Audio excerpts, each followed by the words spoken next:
हुमैरा ने बताया कि वो और रियाज एक दूसरे से मोहब्बत करते थे। कहो तो तुम्हारी शादी की बात करूं इससे? भाई उसकी और हुमैरा की उम्र में जमीन आसमान का फर्क है। तुम्हारे लिए कोई शहजादा उतर कर आएगा? दरअसल ये मेरी और शब्बीर दोनों की दूसरी शादी है। पापा, ये मेरी अम्मी नहीं है। ये क्या सुन रहा हूँ मैं? ये रियाज पड़ोसी घर आता जाता है। दरअसल कसूर आपका नहीं है, आप मुझे देख देख के कॉम्प्लेक्स का शिकार हो चुके हैं।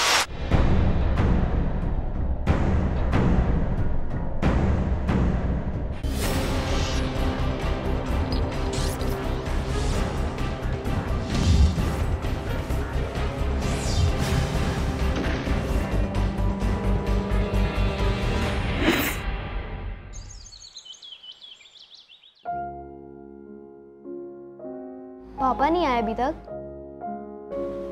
जब तुम्हें अच्छा खासा पता है तुम्हारे पापा तुम्हारे स्कूल जाने के बाद ही आते हैं, तो फिर क्यों पूछती हो हमेशा? पापा है मेरे, पूछूंगी मैं तो। पता है तुम्हारे पापा हैं, मैं चुरा नहीं लूंगी। छीन तो चुकी है। क्या? कुछ नहीं।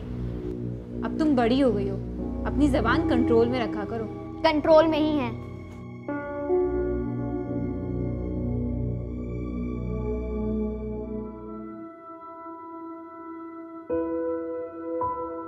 रियाज भाई, रियाज भाई, दरवाजा क्यों खुला हुआ है?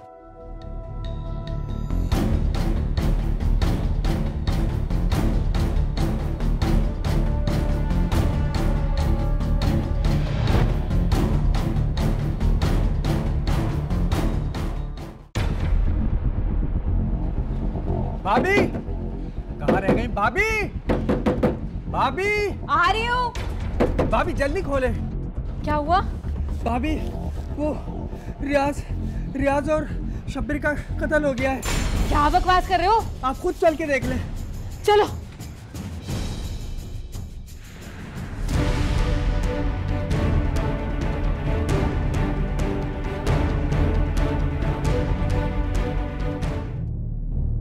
या किसी ने किसी चीज को हाथ तो नहीं लगाया था? नहीं सर, किसी चीज को हाथ नहीं लगा। सबसे पहले लाशों को किसने देखा था? साहब हम गली के नुक्कड़ में बैठे थे, हमें कासिम ने आगे बताया कि इस घर में लाशें पड़ी हुई हैं। जी साहब, मैं नहीं देखा था। तू यहाँ क्या लेने आया था? साहब मैं और रियाज इकट्ठे ही काम करते थे, तो मैं उसको लेने आया था। अच्छा, शनाख्ती कार्ड है तेरे पास? जी साहब। निकाल।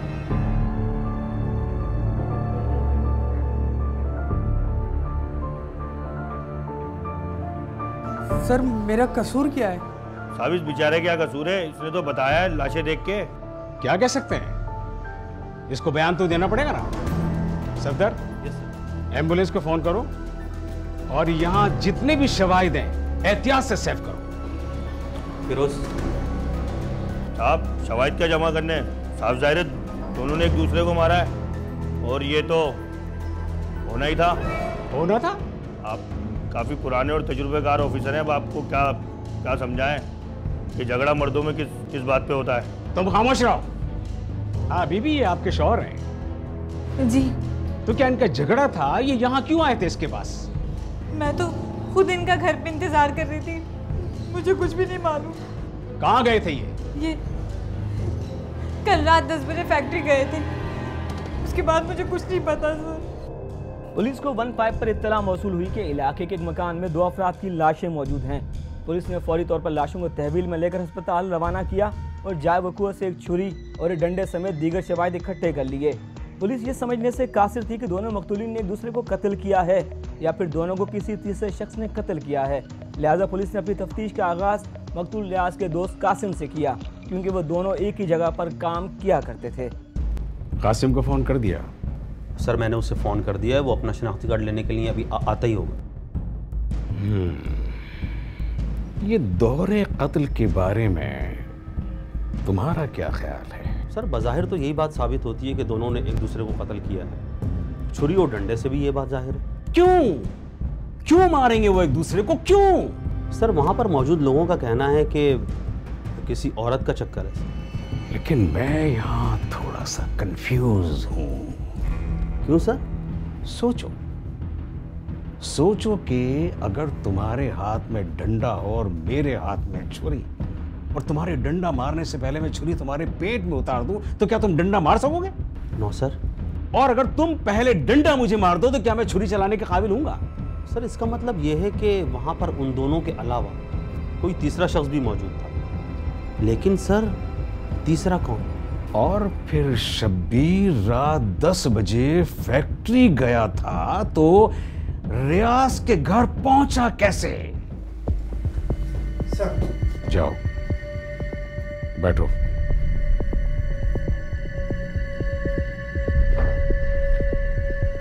रियाज को कैसे जानते हो? जी सर, काफ़ी अरसे से हम दोनों साथ काम करते थे। क्या ये सही है कि मकतूल रियाज का शब्बीर की बीवी के साथ मिलना जुलना था? जी सर, रियाज ने जिक्र तो किया था। इसका मकसद ये है कि कातिल कोई तीसरा है। सर आपने बिल्कुल सही कहा। सर तीसरा कौन हो सकता है? वो तुम भी हो सकते हो। सर रियाज मेरा बहुत अच्छा दोस्त था और शब्बीर भाई से मेरी बहुत अच्छी सलाम दुआ थी।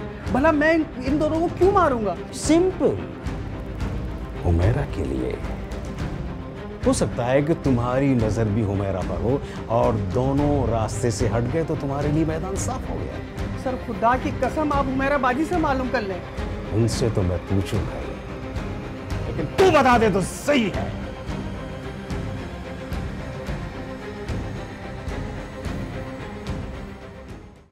मैं जानता हूं कि इस कत्ल का दुख आपके सिवा किसे हो सकता है, लेकिन क्या मैं ये पूछ सकता हूं कि किसका दुख? कैसी बातें कर रही हो माजिदा? भाई उसकी और उमेरा की उम्र में जमीन आसमान का फर्क है। नहीं भाभी, मैं उनसे शादी नहीं कर सकती। क्यों? तुम्हारे लिए कोई शहजादा उतर कर आएगा?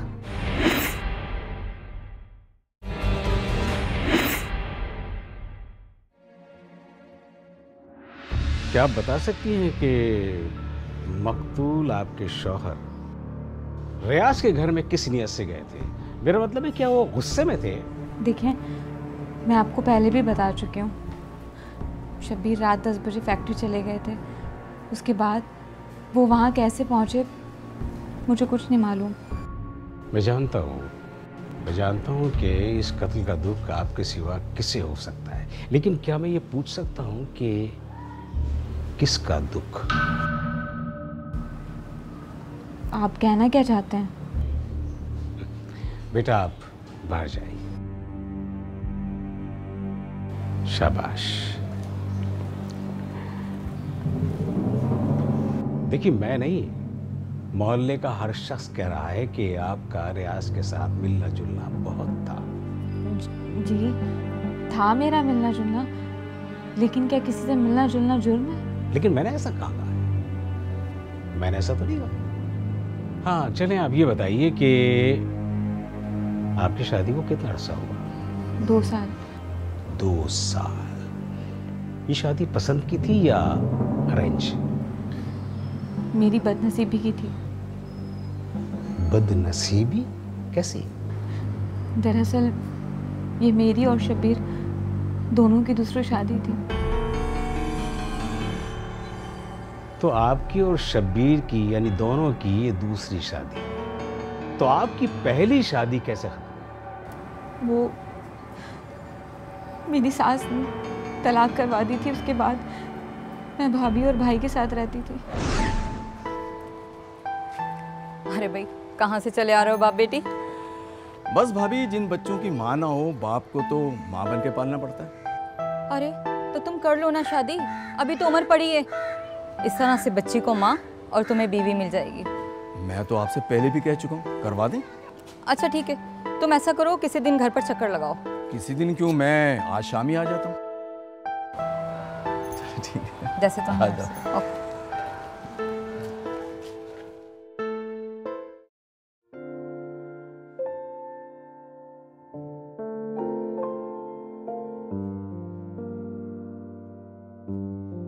अस्सलाम वालेकुम। वालेकुम सलाम। भाभी वो मेरा पिंक वाला ड्रेस का रखा है? वो मैंने दूसरे कबर्ड में रख दिया था, वहां देख लो। अच्छा। क्या देख रहे हो? भाभी ये हुमैरा है ना? हाँ, हुमैरा ही है। कहो तो तुम्हारी शादी की बात करूं इससे? अरे भाभी क्यों मजाक कर रही हैं आप मुझसे? नहीं, मैं मजाक नहीं कर रही भाई, आखिर हमें भी तो इसकी कहीं ना कहीं शादी करनी है ना। भाभी अगर ऐसा हो जाए तो मेरे लिए तो बहुत ही अच्छा हो। ठीक है, फिर मैं आज जनीत से बात करती हूँ, आगे तुम्हारी किस्मत। अभी अगर हो गया ऐसा तो मैं अपने आप को बहुत ही खुशनसीब समझूंगा। हमारी सोसाइटी में एक अगर हम देखते हैं नंद और भावज का रिश्ता, तो उस रिश्ते में पॉजिटिविटी से ज़्यादा नेगेटिविटी बहुत ज़्यादा होती है। अब एक भाभी के घर में अगर नंद बैठी है, चाहे वो कंवारी है चाहे वो डिवोर्सी है, तो वो उसको खुले दिल से एक्सेप्ट नहीं कर पाती, क्योंकि बाय नेचर भी एक लड़की होने के भी नाते लड़कियों के लिए होता है कि हाँ, सेकंड लड़की की मौजूदगी उनकी खुद मुख्तारी के लिए ख़तरा बनती है।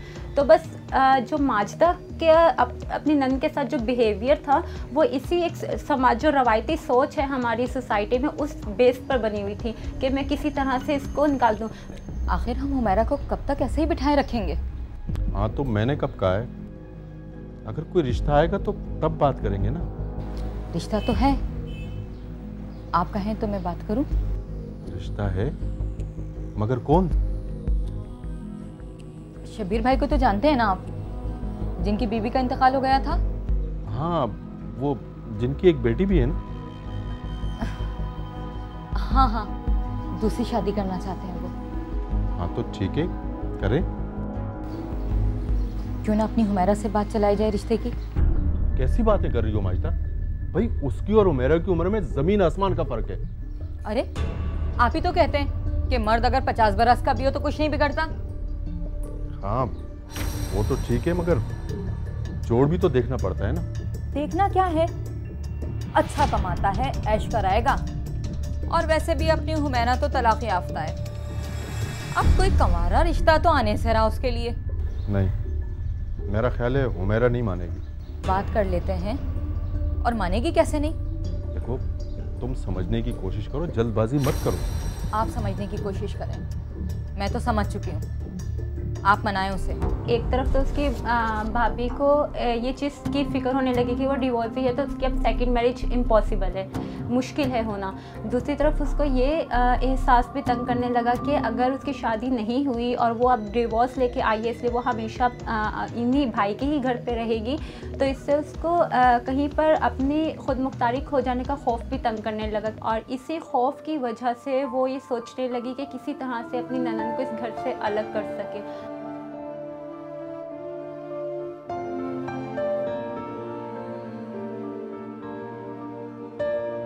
जी भाई, आपने बुलवाया?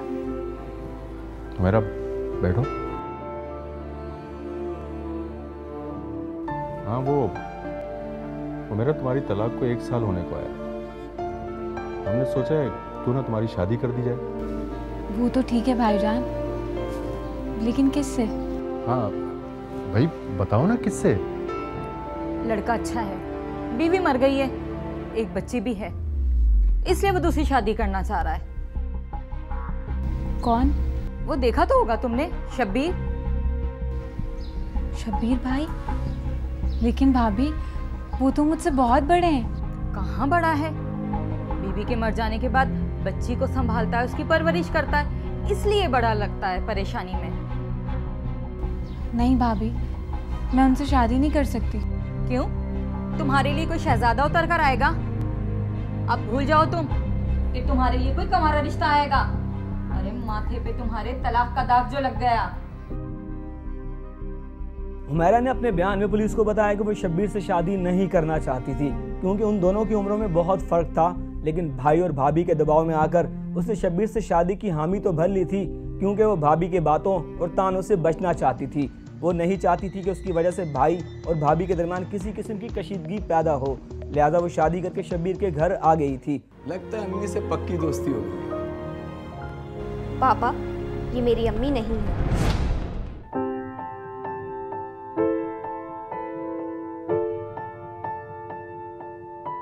Excuse me. पापा, मुझे आपसे एक बात करनी है। बेटा क्या बात करनी है? पापा, वो रियाज अंकल है ना,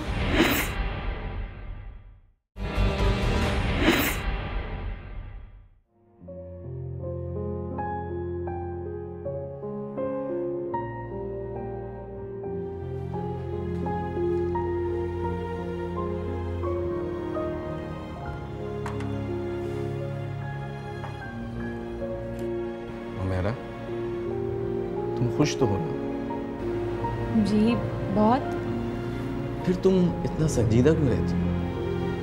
वो आपको भाभी ने बताया होगा, मैं शुरू से ही संजीदा हूँ। ओ, रायला तो तुम्हें तंग नहीं करती? नहीं, बच्ची है, वो क्या तंग करेगी, बहुत समझदार बच्ची है। रायला। जी पापा।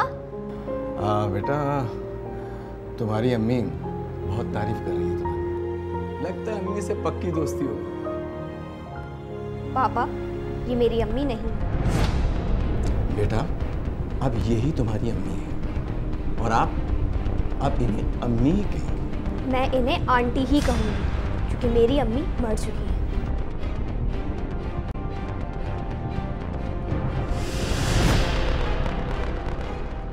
कैसी बातें कर रहे थे आप रायला से? बच्ची है वो, अभी वक्त के साथ ठीक हो जाएगी। मुझे अच्छा लगा जो तुमने ऐसा कहा।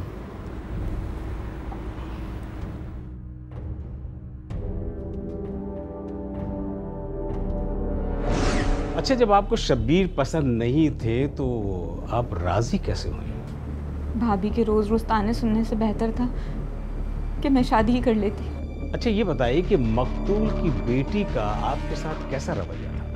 उसने तो मुझे अभी तक कबूल नहीं किया, मुझ पर झूठे इल्जामात लगाती थी। अच्छा, ये बताइए कि रियाज से आपकी मुलाकात कैसे हुई? वो एक दिन मैं घर का सामान सही कर रही थी तो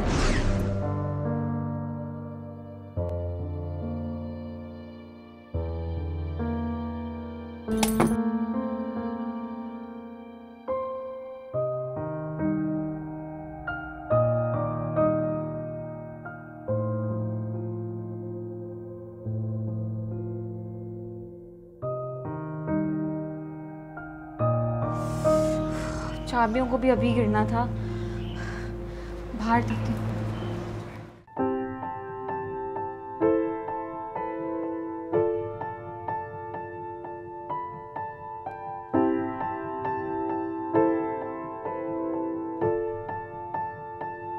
एक्सक्यूज मी,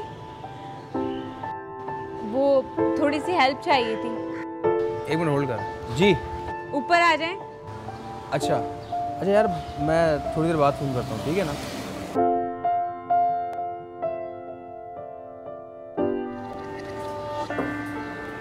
जी फरमाइए। जी वो ज़रा अलमारी खिसका देंगे, बहुत हैवी है, उसके पीछे कुछ सामान गिर गया है मेरा। जी मैं कर देता हूँ। आए।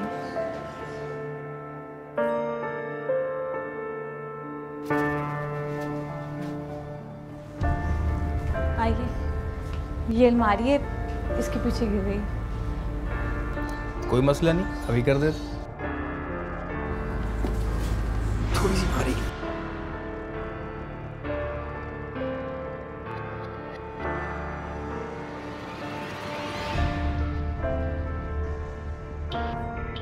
ये ले जी आपकी चाबी और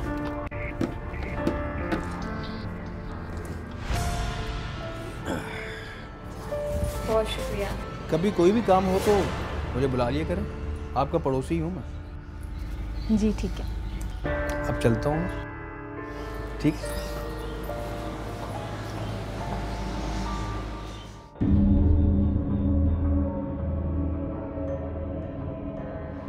क्या हाल है जनाब?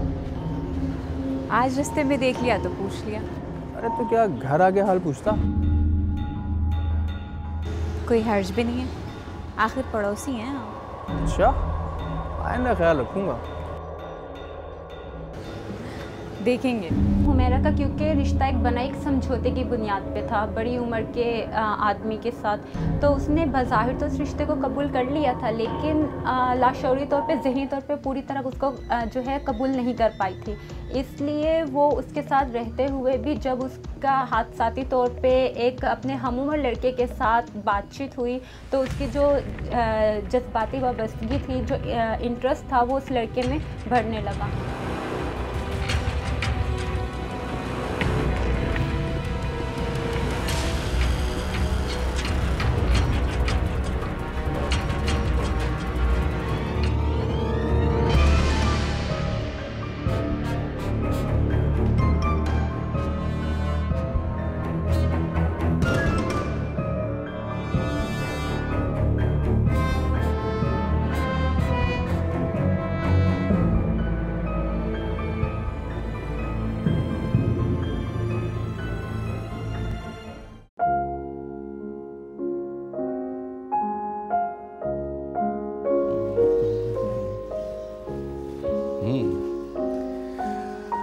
अच्छा जी, स्टडी हो रही है?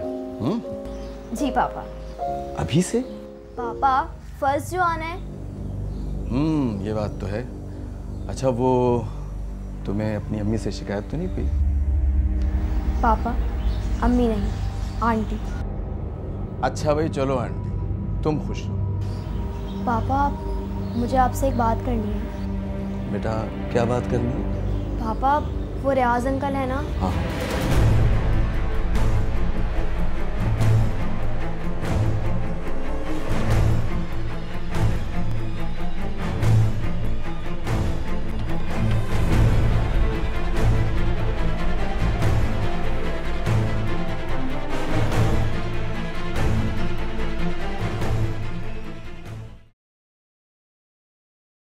मैंने सुना है ये रियाज पड़ोसी घर आता जाता है। हाँ, वो एक बार आया था। लेकिन मैंने तो सुना है कि वो अक्सर आता है और तुम उसके घर जाती हो। ऐसा किसने कहा आपसे? जिन्होंने देखा उन्होंने मुझे बता दिया। साफ साफ क्यों नहीं कहते थे कि बेटी को मेरे पीछे लगाया हुआ है? अब वो सच या झूठ जो कहेगी आप तो उसी पे यकीन करेंगे। अच्छा,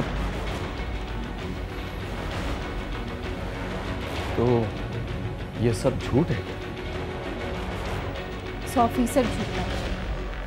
दरअसल कसूर आपका नहीं है, आप मुझे देख देख के कॉम्प्लेक्स का शिकार हो चुका है। ऐसा नहीं है, हो सकता है कि उसे भी किसी ने गलत गाइड किया। लोग जलते हैं हमसे।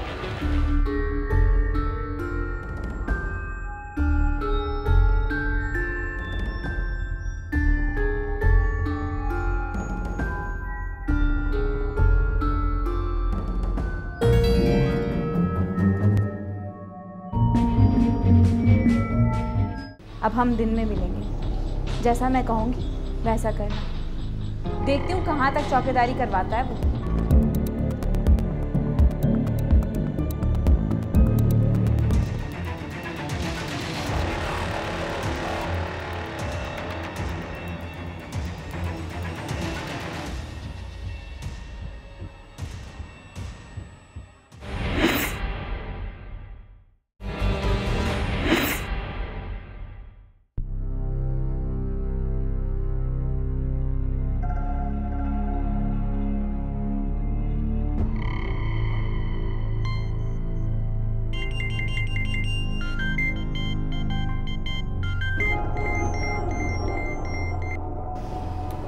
हेलो, ये शब्बीर भाई को किसने बताया?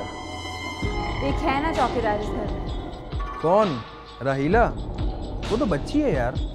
मैं भी यही समझती थी, लेकिन वो अपने पापा को हर एक बात बताती है, और वो भी 4 लगाकर। इसका मतलब है मैं नहीं आऊँ? ऐसा तो हो नहीं सकता। अब हम दिन में मिलेंगे, जैसा मैं कहूँगी वैसा करना। देखती हूँ कहाँ तक चौकीदारी करवाता है वो। जिद तो जिद, बहुत जिद्दी हो। तुम्हारी वजह से हो गई। अच्छा ये बताओ, मिलोगी कब? शब्बीर के फैक्ट्री जाने के बाद। और राहीला का क्या होगा? वो भी तो होगी। उसकी तुम फिक्र मत करो, वो तो एक ही गोली में ढेर हो जाएगी। हुमैरा ने पुलिस के सामने बयान देते हुए अपनी महरूमियों का रोना भी रोया और बताया कि शब्बीर से उसकी शादी उसकी भाभी माजिदा ने ज़बरदस्ती करवाई थी। उसने ये इकरार भी किया कि रियाज के साथ उसके ताल्लुकात थे, लेकिन वो शब्बीर के कत्ल से इनकार करती रही। लेकिन जब मेडिकल रिपोर्ट और फिंगरप्रिंट्स और फ़ोन रिकॉर्ड की रिपोर्ट्स मौसूल हुई तो मालूम हुआ कि जिस डंडे से मकतूल शब्बीर की मौत वाक़या हुई थी उस पर हुमैरा के उंगलियों के निशानात पाए गए थे। लिहाजा पुलिस की सख्ती और शवाहिद ने हुमैरा को सच बोलने पर मजबूर कर दिया। हुमैरा ने बताया कि वक़ूए वाली रात सब कुछ नॉर्मल था। पापा मैं भी चाय पीऊं? नहीं बेटा, रात को आप चाय नहीं पिए। आप चाय नहीं दूध पिया करें, वरना आपको नींद नहीं आएगी। हुमैरा, चाय ले आओ। आप जागेंगी तो स्कूल कैसे जाएंगी? ये सोच रही हैं आप? सोचना चाहिए ना। आप तो फर्स्ट आना चाहती हैं? Very good. हुमैरा, मेरी बेटी को 1 कप दूध दे देना। रायला तो रोज ही दूध पीती है। पापा कल आप वापसी में आते वक्त मेरे लिए हलवा पूरी लेकर आइएगा। लेकिन बेटा, मैं जब तक आता हूँ आप तो स्कूल जा चुकी होती। पापा तो कल जल्दी आ जाइएगा आप। जल्दी कैसे आ सकता हूँ? 11 से 7 बजे तक ड्यूटी होती है मेरी। और आते आते 8 बज जाते हैं। ऐसा करते हैं कि इतवार को आपकी छुट्टी होती है, हलवा पूरी ले आऊंगा, सब मिलके खाएंगे। सुने, आप ऑफिस वालों से कह के सुबह की शिफ्ट क्यों नहीं लगवा लेते? अरे भाई, शिफ्टें अपने हिसाब से चलती हैं, हमारी मर्जी से। अच्छा भाई, देर हो रही, मैं चलता हूँ ऑफिस। ओके, इसको दूध जरूर पिला देना। अच्छा बेटा, चलो आपके भी सोने का टाइम हो गया, कप ले लेना।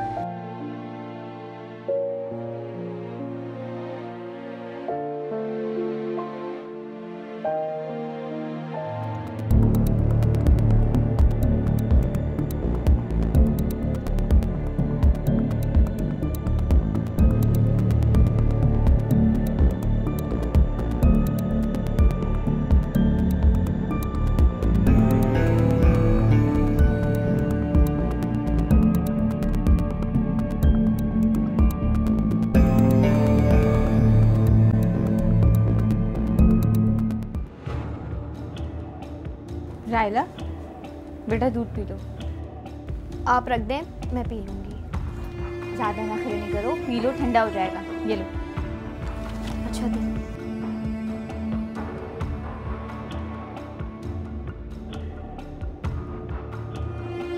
खत्म करो उसे, ठंडा हो जाएगा। आप जाएं, मैं पी लूँगी। पहले तुम दूध पी लो, फिर मैं जाऊँगी।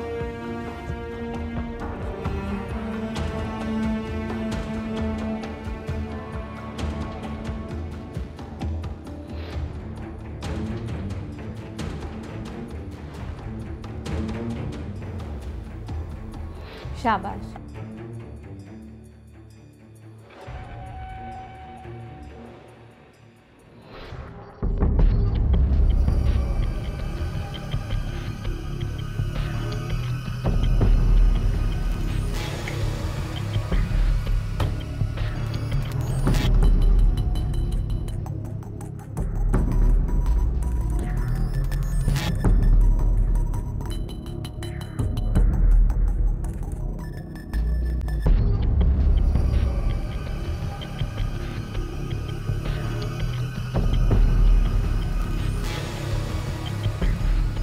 हेलो, इतनी देर से फ़ोन किया है, गुड्डे को गए हुए तो घंटा गुजर गया है। चौकीदार को सुला रही थी, वरना चोर पकड़ा जाता।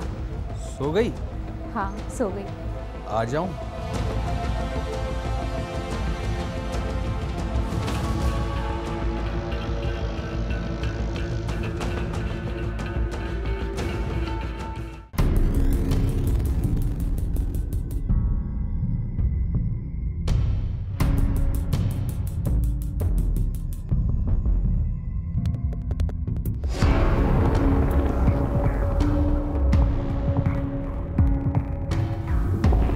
ये जो अकेले घर पे इंतज़ार करना पड़ता है ना, बहुत बोरिंग होता है। अच्छा, और मैं जो इंतज़ार करती हूँ शब्बीर के जाने का, रायला के सोने का और तुम्हारे आने का। तुम तो अपने घर पे होती हो, मुझे तुम्हारे घर आना पड़ता है, और साथ साथ ये डर लगा रहता है कि कहीं कोई देख ही न ले।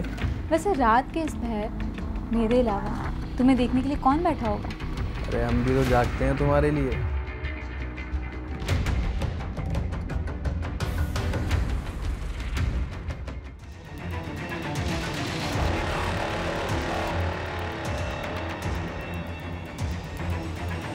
तुम्हारे पास आके इतना सुकून मिलता है कि 4 घंटे कैसे गुजर गए पता ही नहीं चला।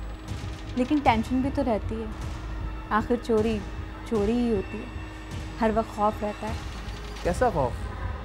तुम्हारी बेटी ने सुबह तक उठना नहीं है और तुम्हारे शौहर ने सुबह तक आना नहीं है। तुम चाहो तो ये खौफ ख़त्म कर दो।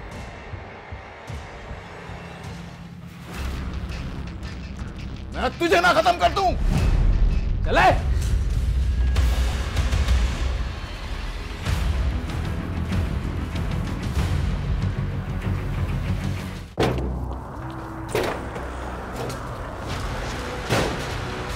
समझाया था ना, इंसान का बच्चा बन जा। क्या कर रहा था इस वक्त मेरे घर पे? शब्बीर साहब, अपनी आवाज जरा धीमी ही रखो। समझाना है ना, जाके अपनी बीवी को समझाओ, समझ गए? इसे तो मैं बाद में समझाऊंगा। तुझे ना समझा दूं, जा जो करना है कर ले।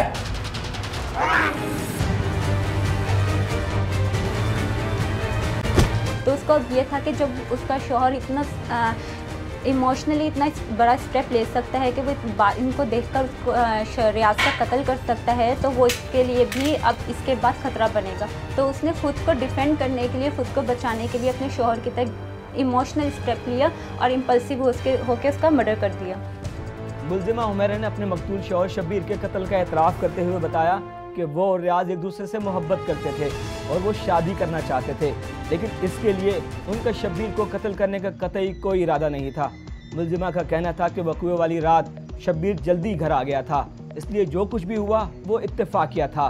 मुल्जिमा के मुताबिक अगर वो अपने शौहर को ना मारती तो उसका शौहर रियाज के साथ उसे भी कत्ल कर देता, जबकि पुलिस का कहना है कि मुल्जिमा शुरू से ही बेराह रवी का शिकार थी और इससे पहले शौहर की तलाक भी इन्हीं हरकत की वजह से उसे हुई थी। पुलिस ने मुल्जिमा हुमैरा के खिलाफ शौहर के कत्ल का मुकदमा दर्ज करके चालान अदालत में पेश कर दिया है। मेरे इफ्कार बागी हो रहे हैं, मेरी हर सोच पर पहरे बिठा दो। खरीदारों, जो मुमकिन हो तो आओ, मेरे एहसास की कीमत चुका दो।